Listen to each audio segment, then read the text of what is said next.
Kia ora no everybody. We just had a question earlier on for Moana that we didn't ask.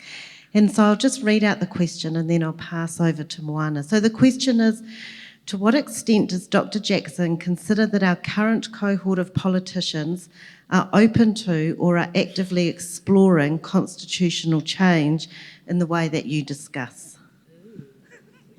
I'm so sorry.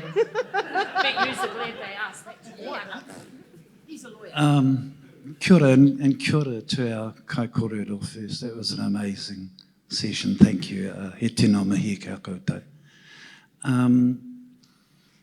I can answer that in two ways. The first is the most important answer, that I don't think the solution necessarily lies with politicians. All the great changes in human history have happened because people wanted the change, and then the politicians tended to follow afterwards. And so on the issue of constitutional transformation, I think that's a conversation that has to happen amongst ordinary people.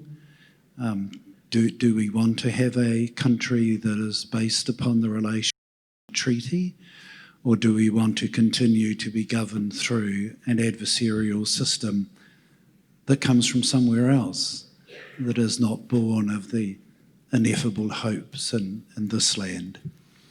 The second part of the question is more specific. I think there are some politicians who are committed to doing things differently, to seeking different ways of finding solutions, but they are hamstrung by the current system within which they operate.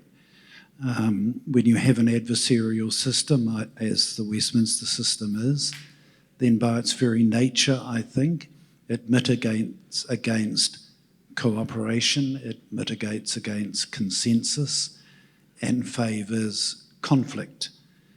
And I've never been able to understand the cultural presumption that conflict is the best way to reach good decisions.